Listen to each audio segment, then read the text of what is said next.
Right then, here we go for my second ever YouTube lesson. I trust you enough to think that this is going to work. Let's hope that I can carry it off. Anyway, okay. So first things first. Make sure that you've got make sure you've got a whiteboard, or the whiteboards are kicking around with the pens.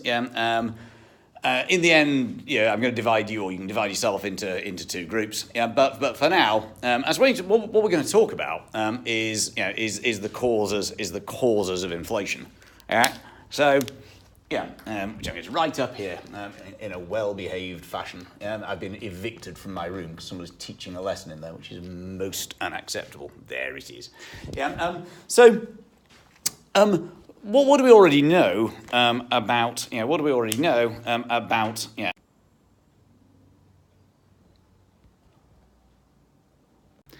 All right, new technology. Sorry about that. What do we already know about the cause of inflation? So can you agree? What are the two main types of inflation? And draw them on a whiteboard. You'll have to pause me now.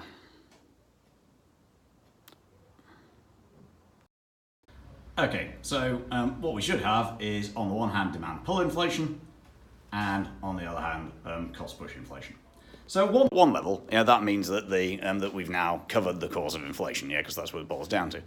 But there's one complication, which is there's a special version or a special subsection of demand pull inflation, called monetarism.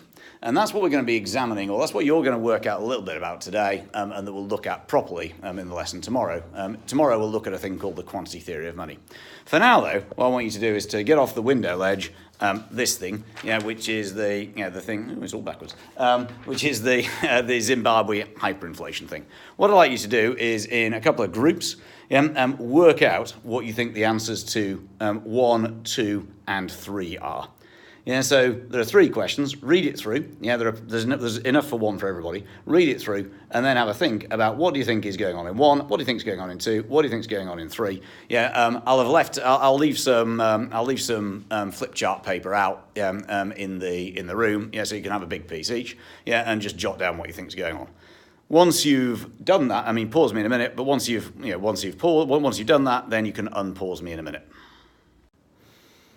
Okay, so we got 3 questions that you thought about. Why did the Zimbabwean government print money? I assume that what you've worked out between you is that there are a couple of big issues going on, but fundamentally, Mugabe, the Zimbabwean government, had a huge budget deficit. So the problem was that they were fighting a war in the Congo. They didn't have enough, and government spending was far more than tax. So why didn't they borrow from financial markets? The answer is that no one would lend to them. So this is Zimbabwe. They already had a reputation for irresponsibility. Nobody thought they were going to get their money back. Therefore, no one would lend money to Zimbabwe. So therefore, Mugabe has a choice. Either he cuts government spending or increases tax or something, so engages in fiscal austerity, or finds some other source for the money. And what they did is they printed it. Now, obviously, this isn't massively wise. So the way the money went into circulation is very different from question 2 is very different from QE. What Mugabe does is he basically takes the money and he buys things with it. He pays soldiers, he buys bullets, he buys tanks. It goes directly straight into circulation. So there's an immediate and sudden increase in aggregate demand. So how did this lead to rapid inflation? Well, there are 2 things going on. What you should have on your diagram is on the one hand, we should have AD going up. So if this is going to feel sick. But the second point, land reforms, meant that agricultural productivity in Zimbabwe, was fundamentally reduced as well. Which meant that we essentially moved from somewhere like A to B. There's both a rising demand caused by Zimbabwe's army being paid more money, but at the same time, there's a shift inwards of long aggregate supply, which is quite unusual, and as a result, we get very rapid inflation. Okay. So, can you remind yourself, just quickly, of how QE works? And pause me in a minute and just agree with yourselves how QE works, which is the other way in which money gets into circulation. Obviously, that's okay. Pause me now, and then once you've done it, unpause me. Okay, so obviously QE is much more indirect, and the point about QE also is it's reversible. However, what I want to show you now is a video from a man with very forceful views on the subject of the role of the money supply. So, if you either download if you download the document that I've already sent you, or alternatively, if you Google Chris Martenson inflation, spelt. Right up on the board. But if you Google Chris Martenson inflation, and what you're looking for is chapter 10, then he'll talk you through some of the key things. On the sheet that you've got, I want you to pause it at various points. So at each point when you pause it, so you need to open it in a new tab. At each point that you pause it, I want you to flip back over to me, because I've got something to say. I've got something to say at each point. So, if you pause me now, switch over to Chris Martenson, and then come back to me in a minute. Okay, so at 44 seconds, this is a very particular view, the view that Martenson has, so I don't agree with that. Inflation is the process through which prices are rising all the time. It's not. His is a very, very extreme monetarist view. And it doesn't matter. But I wouldn't want you to think that that's the way the world is. Here we go. Back safe, home again. Been thrown out of another room, but anyway, now I'm back at home. I feel much happier. And now we can go up here. And we can see good old Milton Friedman, or you can see him anyway. Duh. Because you're in the room. Inflation is always and everywhere a monetary phenomenon. Pause me again and let Chris rave on for a bit more. Okay, so it should now be 1 minute 28, and that was Chris saying what I just said. Inflation is always and everywhere a monetary phenomenon. So he wants us to believe that inflation can only really be sustained, if there is a continual increase in the money supply. And that's one of the things that we're going to examine. There's an element of truth in that. Is probably fair, but the big thing that he's not telling you is what the money supply, really is. So the money supply isn't literally, the notes and coins. It's not literally. It's not literally that. It's not literally the notes and coins in circulation. It's the spending power of the money stock. And the point is that in reality, the government doesn't control that in a modern monetary system. Because, there's a monetary base, which is the total amount of actual notes and coins that are in circulation. But how much credit there is in the economy, how much spending power there is, that depends on the actions of banks. So actually, the link between these days, the amount of kind of cash in circulation and the overall true spending power of the money supply is tenuous at best. Anyway, so pause me again, and I'll see you again at 4:46. Okay, it's 4:46. So why are wars inflationary? Can you draw me quickly an ADAS diagram to show me why wars are inflationary? Someone's going to need to pause me again. So that was essentially the question from the mock, of course, which is that on the one hand, AD goes up, but at the second time, AS goes down. So fine. So pause me again, and I'll see you at 8:35. Okay, so it's 8:35. I've written on my piece of paper, is that necessarily true? So what he's arguing is that inflation means we have to take riskier investments. Inflation means we need to work twice as hard. That one person can't work. Now to earn enough money, two people have to do it. Just have a quick think about whether you agree. So pause me, and once you've had a bit of a discussion, unpause me.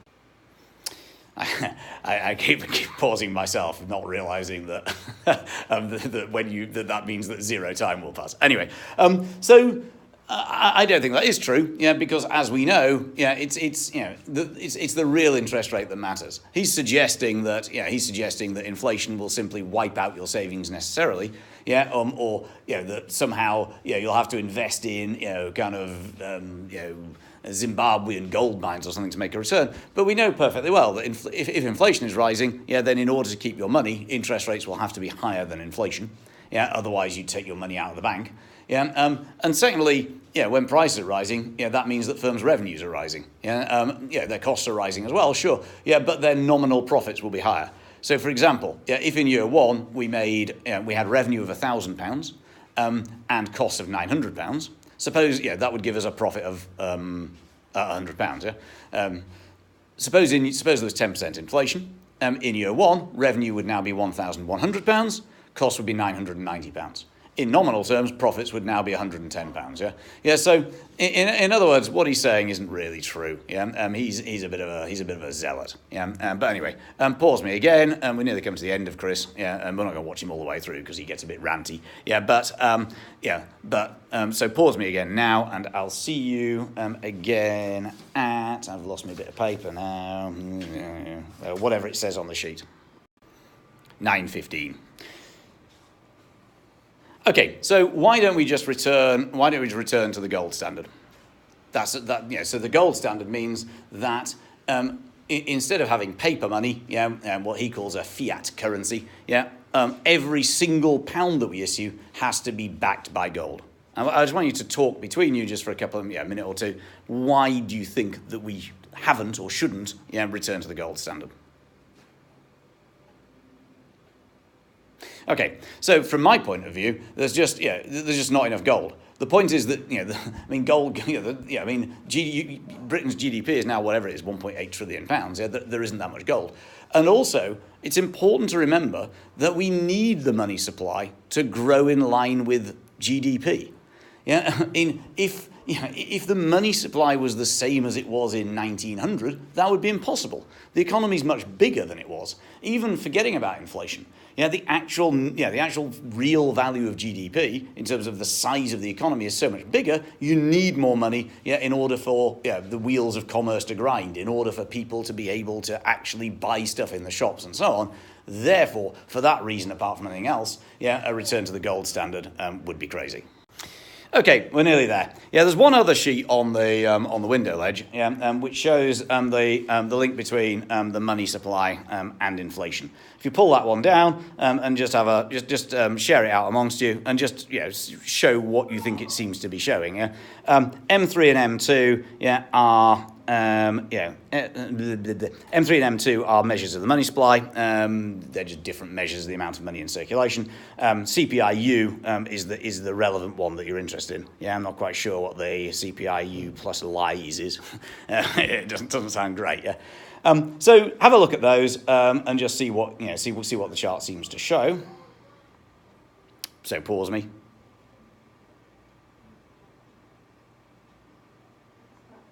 So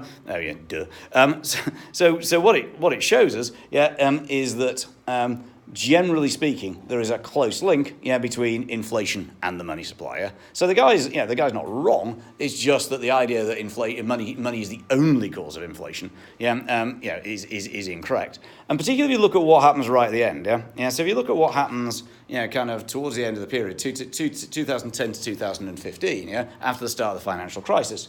It's pretty clear the money supply goes up. So that's QE fundamentally is pushing the money supply up towards the end. But inflation doesn't follow. Actually, I probably need to get a better chart than that. But which I'll show you tomorrow. But it's not. Certainly during the Great Financial Crisis, it wasn't the case that QE led to huge amounts of inflation, and that's something that we need to talk about tomorrow. So, okay, depending on where the lesson is, fundamentally, assuming we haven't run out of time, as far as I'm concerned, that's it for now. Yeah, so feel free to bugger off and whatever time of day it is, but go and get a coffee or whatever. So I hope this worked vaguely at least. Don't worry about it at one level, because obviously I'm going to pick it up again tomorrow. But I think you've got some sort of sense, particularly the Zimbabwe thing. You've got some sort of sense of how changing the money supply can impact inflation. But as I say, we'll come back to that tomorrow, particularly distinguishing between direct and indirect. In other words, Zimbabwe, which was what's called helicopter money, and QE, which is very different.